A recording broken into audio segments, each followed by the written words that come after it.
जी अस्सलाम वालेकुम एवरीवन। मेरा नाम उमैर महमूद है और आज हम अपना नेक्स्ट वीडियो को देखते हैं।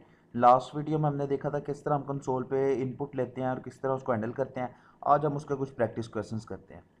तो अगर हम आउटपुट वाली वीडियो में आपको याद हो तो हमने एक वैल्यू को स्वैप करवाया था। आज वो हम पहले सीन से करते हैं, उसके बाद फिर हम और एग्जांपल्स को देखते हैं। ठीक है, तो मैं क्या कहता हूँ, इंट ए। चलो आज फ्लोट करते हैं, इंट तो हम करते ही रहते हैं। फ्लोट ए और बी, ये दो वेरिएबल ले लिए और एक और टेम्प के नाम से वेरिएबल ले लिया मैंने, जिसमें मैंने ये टेम्परेरी वेरिएबल जिसमें मैंने वैल्यू स्टोर करानी है, अगर आपको लास्ट टाइम याद हो। तो सी आउट करवाता हूँ पहले मैं कहता हूँ एंटर वैल्यू ऑफ ए, और सी इन करवाऊँगा और उससे ए की वैल्यू लूँगा। इसी तरह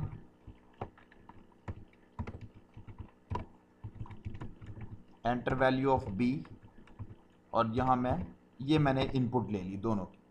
ठीक है, यहाँ से मैंने ए की इनपुट ले ली और यहाँ से बी की इनपुट ले ली। अब कंपाइलर क्योंकि लाइन बाय लाइन रीड करता है, तो सबसे पहले मुझसे क्या करेगा, सबसे पहले मुझसे वो इनपुट लेगा, उसके बाद वो स्वैप करेगा। जब तक मैं उसे वैल्यू ही नहीं दूंगा वो स्वैप कैसे करेगा।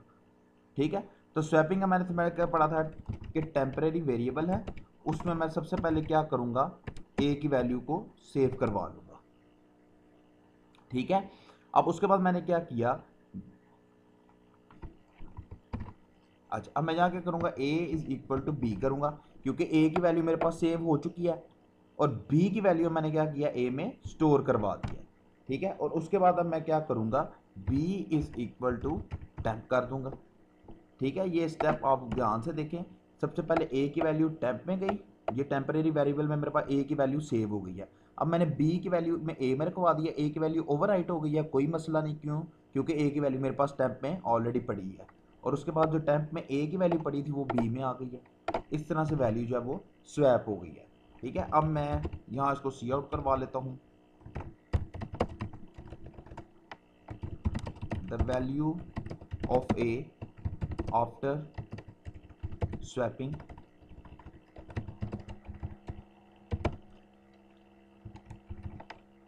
ए आ गया मेरे पास। ठीक है, और इसी तरह the value of B after swapping, ये आ गया। ठीक है, तो अब मैं इसको रन करके देखता हूँ क्या आता है मेरे पास। यहाँ से मैं इसको रन करूँगा तो ये देखिए मुझसे कहने लग गया enter value of A.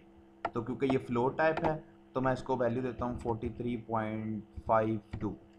Enter value of B 96.15, कोई भी वैल्यू आप दे सकते हैं। तो देखें the value of A after swapping is this and the value of B after swapping is this, ये एक ही लाइन में आ गया है। तो मैंने कहा था आपको लास्ट वीडियो में मैंने बताया था कि यहाँ बैक स्लैश एन आप इसके अंदर यूज़ कर सकते हैं ताकि इसके बाद नेक्स्ट लाइन में वो चला जाए। ठीक है, अच्छा ये क्या होगा, ये यहाँ तक, यहाँ से आगे जितना प्रोसेस है ये नेक्स्ट लाइन में ले जाएगा। ठीक है, हमने यहाँ से इसको नेक्स्ट लाइन में भेजना है, तो इसको मैं इधर ख़त्म करता हूँ और यहाँ जो है मैं एंड लाइन को यूज़ कर लेता हूँ। ठीक है, अब मैं इसको रन करके देखता हूँ। Enter value of B 43.25, enter value of this 98.54। तो देखें सबसे पहले ए की वैल्यू आपने एंटर की 43.25 और बी की एंटर की 98.54। The value of A after swapping क्या हो गई, 98.54, और द वैल्यू ऑफ बी क्या हो गई, 43.5। तो आप अपनी मर्जी के कोई भी दो वेरिएबल वो वैल्यूज़ लेके उनको स्वैप करवा सकते हैं। ठीक है, तो ये देखें किस तरह हम पहले यही इनपुट ले रहे थे और अब जो है हमने इनपुट जो है वो यूज़र से कंसोल पे ले रहे हैं। ठीक है जी, उम्मीद करता हूँ आपको ये प्रोग्राम समझ आ गया होगा। अब अपना एक और एग्जाम्पल देखते हैं। ले जी, एक प्रोग्राम है हमारे पास, वो कहता है write a program that input base and height from the user, it calculate and display the area of triangle by using formula. This formula उसने खुद दे दिया। अब आपने ना पहले स्टेटमेंट को गौर से पढ़ना। वो कहता है write a program that input base and height from the user.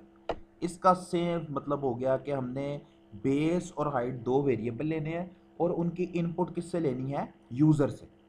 ठीक है, अगर वो यहाँ कहता था write a program that takes two variable base and height, ठीक है, और बस, और आगे से तो आपकी मर्जी, आप उसको सीन से ले लो चाहे आप उसको यहीं प्रोग्राम के अंदर वैल्यू दे दो। अब यहाँ उसने मेंशन कर दिया है कि input base and height from user, इसका मतलब कंसोल पे वैल्यू देनी है। ठीक है, तो मैं साथ साथ इसको करता भी हूँ, इंट बेस और हाइट। ठीक है, एक मैं सी आउट लिखता हूँ,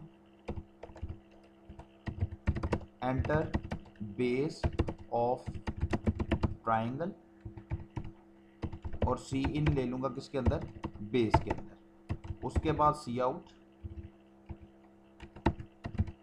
एंटर हाइट ऑफ ट्राइंगल, और सी इन ले लिया इसके अंदर हाइट के अंदर, जो ऊपर वेरिएबल है। यहाँ तक मेरे काम ओके हो गया। उसके बाद क्या कहता है, it calculate and display the area of triangle by using formula. वो कहता है एरिया कैलकुलेट करना है और डिस्प्ले करना है। कैलकुलेट करने के लिए उसने फार्मूला दे दिया है मुझे, तो यहाँ मैं एक और वेरिएबल ले लेता हूँ एरिया के नाम से, और यहाँ मैं क्या क्या करूँगा, एरिया इज इक्वल टू क्या दिया हुआ जो 1/2, तो 1/2 को मैं 0.5 लिख लेता हूँ। 0.5 मल्टीप्लाई बाय क्या आएगा जी, बेस मल्टीप्लाई बाय हाइट। ले जी, ये मैंने क्या किया, उसने मुझे फार्मूला दिया था, मैंने इसको कैलकुलेट करवाया और किस में स्टोर करवा दिया, एरिया में। अब मैं यहाँ क्या लिखूँगा, cout the area of triangle is, और यहाँ ये आ जाएगा, दैट्स इट। अब इसको रन करके देखते हैं जी। ये कंपाइल एंड रन किया मैंने इसे, तो देखें मुझसे क्या मांग रहा है, एंटर बेस ऑफ ट्राइंगल। मैं इसकी बेस एंटर करता हूँ 5, एंटर हाइट 9, हाइट एंटर करता हूँ, तो एरिया देखें मेरे पास क्या आ गया, 22 आ गया। ठीक है, तो आपने ये चीज़ों का खास ख्याल रखना है, compiler line by line read करता है, ये बात आप दिमाग में बिठा लें। सबसे पहले आपने सी आउट लिखा, एंटर बेस ऑफ हाइट, उसके बाद आपने बेस की इनपुट लेनी है, उसके बाद एंड हाइट ऑफ ट्राइंगल, उसके बाद हाइट की इनपुट लेनी है। ठीक है, आप इस तरह से भी कर सकते हैं। देखें, लाइक मैं आपको इसको करता हूं कमेंट,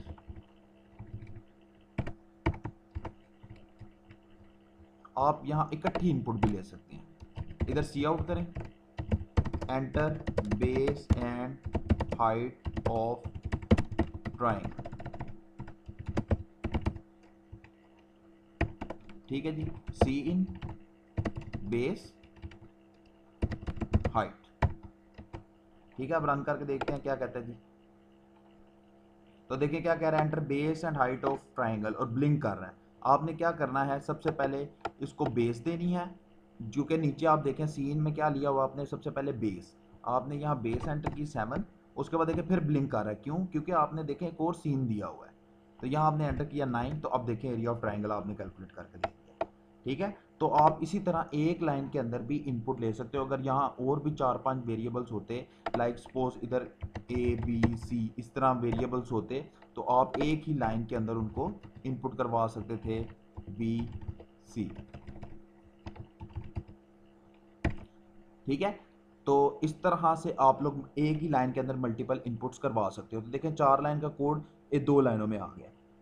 ठीक है, मकसद 2 लाइनों में लाना नहीं, मकसद अंडरस्टैंडिंग भी हमारी कि हमें अंडरस्टैंड तो कि हो क्या रहा है। इस तरह अगर अलग अलग एंटर करेंगे तो यूज़र को नहीं पता लगेगा, कि हो सकता है वो पहले हाइट एंटर कर दे बाद में बेस एंटर करे। ठीक है, तो अगर किसी को नहीं पता चल रहा, अगर कोई इसको अंडरस्टैंड नहीं कर रहा एंटर बेस एंड हाइट को, तो इस तरह से आप अपने प्रोग्राम को डिफरेंट हैंडल कर सकते हैं। ओके जी, अब एक और एग्जांपल करते हैं ताकि हमें हमारा जो सीन का है कॉन्सेप्ट वो क्लियर हो जाए। ले जी, ये एक और एग्जांपल मैं लेके आया हूँ आपके लिए। Write a program that input an even number and odd number. ले जी, यहाँ से मुझे समझ आ गई कि एक मैंने इवन नंबर लेना है और एक मैंने ऑड नंबर लेना है, और उसकी वैल्यू को इनपुट करवाना है थ्रू यूज़र से। ठीक है जी, चलें जी, हम अपना काम साथ साथ करते हैं। Enter even number, C in even variable लिया हुआ है, और फिर C out enter odd number, और सी इन में ऑड वेरिएबल लिया हुआ है। चलें जी, नेक्स्ट क्या कह रहा है, पहली लाइन समझ आ गई जी, हो भी गई। Multiply even with 7, multiply even number with 7। इसका मतलब वो क्या कह रहा है, वो कह रहा है इवन नंबर को मल्टीप्लाई करवाओ 7 के साथ and odd number with 9। Odd number को मल्टीप्लाई कराओ किसके साथ, 9 के साथ। ऐड बोथ रिजल्ट, और दोनों को क्या करवाओ, ऐड करवा लो, इनके रिजल्ट को ऐड करवा लो। मतलब इवन नंबर जो आपने एंटर किया उसको 7 के साथ मल्टीप्लाई करने के बाद जो आंसर आया, और ऑड को जो नंबर एंटर किया उसको 9 मल्टीप्लाई कराने के बाद जो आंसर आया, इन दोनों आंसर्स को क्या कर लो, ऐड कर लो। ठीक है, तो अब मैं इसको साथ साथ ऐड भी करता हूँ। इसके लिए मैं यहाँ इसका अपना ही वेरिएबल ले लेता हूँ इवन का, और यहाँ इसका अपना वेरिएबल ले लेता हूँ ऑड का। अब ये क्या करेगा, जो मैंने इवन एंटर किया होगा उसको 7 से मल्टीप्लाई कराएगा और अब इसी अपने वेरिएबल में स्टोर करा लेगा, और ऑड को 9 से मल्टीप्लाई कराएगा और इसके अंदर स्टोर करा लेगा, और बाद में वो क्या कह रहा है, दोनों को प्लस करवाओ, यही बात कह रहा है। एंड एट बोथ रिजल्ट्स, तो मैंने क्या किया, इवन इसमें पड़ा हुआ है, ऑड इसमें पड़ा हुआ है, 7 मल्टीप्लाई होकर इवन इसमें है, 9 मल्टीप्लाई होकर ऑड इसमें है, तो मैंने दोनों को प्लस करके रख लिया जी। ठीक है, और इसको मैं कह देता हूँ ये मेरा क्या है, रिजल्ट है। रिजल्ट नाम का एक और वेरिएबल ले लेता हूँ ऊपर। ठीक हो गया जी। It subtract result from 1000। अब वो क्या कह रहा है, जो रिजल्ट आया है उसमें से 1000 जो है वो माइनस करो। समझ आ गई इस चीज़ की, जो भी रिजल्ट आया है उसमें से, मतलब क्या कह रहा है, result is equal to result minus 1000। ये जो रिजल्ट आया है उसमें से वो कह रहा है कि 1000 सब्ट्रैक्ट करो and finally print the difference, और उसके बाद जो है वो डिफरेंस प्रिंट कर दो। The difference after calculations is, final answer किस में पड़ा हुआ है, रिजल्ट में, ये लीजिए। ठीक है, अब मैं इसको रन करके देखता हूँ, तो ये एरर दे गया मेरे पास क्योंकि मैंने यहाँ इंजर्शन ऑपरेटर नहीं लगाया। लें जी, मुझे क्या कह रहा है कि एंटर करें जी इवन नंबर। ठीक है, मैंने इवन नंबर एंटर किया, सपोज 8 एंटर कर दिया। उसके बाद कहता है एंटर ऑड नंबर, मैंने 5 एंटर कर दिया। ठीक है, डिफरेंस आफ्टर कैलकुलेशन क्या आ गया, -8 में, क्योंकि 8 को 7 से मल्टीप्लाई करो, 5 को 9 से मल्टीप्लाई करो, फिर भी इतना नंबर नहीं बनता कि वो बने। मैं इसको थोड़ा बड़ा नंबर दे के देखता हूँ क्या ये कहता है जी। सॉरी, ज़्यादा छोटा हो गया। चलिए, एंटर इवन नंबर, लाइक मैं करता हूँ 846, और ऑड नंबर 935। तो देखें अब जो है आप डिफरेंस आफ्टर कैलकुलेशन मेरे पास आ गया। ठीक है, तो आप इस तरह से यहाँ सेपरेट वेरिएबल भी यूज़ कर सकते थे, इसको किसी और में स्टोर कराओ, इसी कोई और में। ठीक है, लाइक मैं इधर देखें ABC ले लेता हूँ, तो अब मैं यहाँ क्या करूँगा, इन दोनों को रिजल्ट स्टोर करवा के A में स्टोर करवा देता हूँ, इन दोनों को B में स्टोर करा देता हूँ, और ये जो एक रिजल्ट आ रहा है ये इसका अलग वेरिएबल लिया हुआ है, और इसको मैं C में स्टोर करवा देता हूँ, तो फिर भी इसी तरह ही होगा। लेकिन हमें इतने वेरिएबल लेने की ज़रूरत नहीं है। आप देखें, अगर तो आपको ये इवन जो आपने यहाँ एंटर करवाया है उसकी वैल्यू नीचे जाकर दोबारा कहीं चाहिए, तो फिर तो आप इसके वेरिएबल को ख़राब ना करें। अगर ऑड की वैल्यू नीचे चाहिए फिर ख़राब ना करें। अगर आपको इन दोनों को वैल्यू नहीं चाहिए तो आपको एक्स्ट्रा वेरिएबल लेने की ज़रूरत ही नहीं है, आप उनके अपने वेरिएबल्स को ही यूज़ करके वैल्यूज़ को ले सकते हैं। समझ आ गई। अगर आपको ये इन दोनों का रिजल्ट नीचे दोबारा कहीं चाहिए तो आप इस रिजल्ट वाले वेरिएबल की वैल्यू को ख़राब मत करें जैसे आप ये कर रहे हैं। अगर आपको नहीं चाहिए तो आप उसी का अपना वेरिएबल लेके उसमें वैल्यू को स्टोर करा सकते हैं।